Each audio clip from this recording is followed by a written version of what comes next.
오는 8월 독일에서 열리는 WCC 제11차 총회에선 기후위기가 중요한 의제로 다뤄질 것으로 전망됩니다. 11차 총회 한국준비위원회와 한국기독교장로회는 오늘 총회 준비를 위한 기후 포럼을 열고 기후위기 대응을 위한 세계 교회의 협력과 구체적인 실천을 강조했습니다. 오요셉 기자입니다. WCC는 지난 1975년 제5차 나이로비 총회에서부터 지속 가능성을 선교적 실천에 접목해왔습니다. 1960년대까지 주로 사회, 정치, 경제적 차원의 정의 구현을 목표로 했다면 이후엔 인간 정의의 문제를 생태 정의의 문제로 확장하는 패러다임의 변화를 이루어오고 있는 겁니다.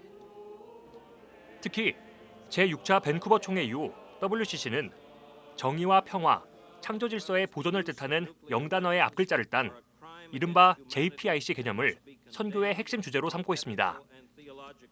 제10차 부산 총회에선 기후 문제가 단순히 생태 위기가 아니라 사회 경제적 양극화와 인간 탐욕과 연관된 것임을 강조하며 기후 정의에 관한 회의록을 채택하기도 했습니다. 지금은 생명신학 구성과 교육, 회원교회와 종교 간 연대, 유엔의 지속가능 발전 목표 참여 등을 통해 적극적으로 기후위기에 대응하고 있습니다. 세계 교회의 이러한 노력은 기후위기 앞에서조차 자국의 이익을 우선시하는 오늘날 국제사회의 한계 속에서 더욱 의미 있는 행보로 여겨집니다.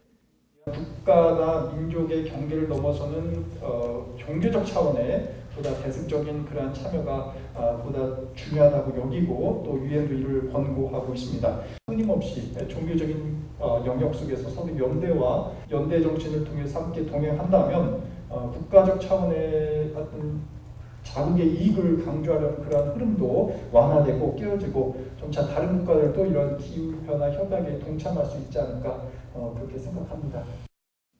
지난 2008년 생태공동체운동본부를 조직해 생태선교를 펼쳐오고 있는 한국기독교장로회는 지구적 생태위기에서 하나님의 창조질서를 보존하는 것이 선교라며 각 교회들이 실천하는 신앙으로서 기후 문제 해결에 앞장서 주길 당부했습니다.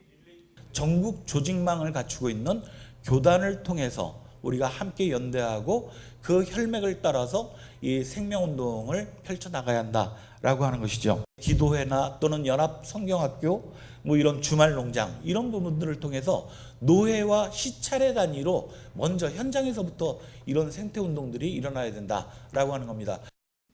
그린 엑소더스 프로젝트를 진행하고 있는 기독교 환경운동연대는 성서의 출애굽 사건처럼 오늘날 그리스도인들에게도 기후위기에 대한 인식의 전환과 삶의 대전환이 일어나야 한다고 강조했습니다. 이스라엘 민족이 만나와 메추라기를 통해 탐욕으로부터 벗어나고 율법을 통해 상호 의존 공동체로 바뀌어간 것처럼 교회가 생태 공동체로 거듭나야 한다고 말했습니다.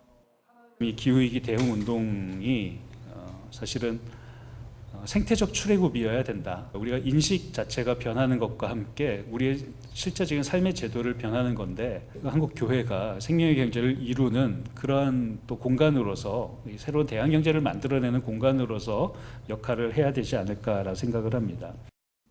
포럼 참석자들은 WCC는 협의체란 한계가 있지만 이제는 선언에서만 끝나선 안 된다며 기후 난민을 위한 기금 모금이나 교회 탄소 중립 등 구체적인 결의와 실천이 이번 총회에서 이뤄져야 한다고 강조했습니다.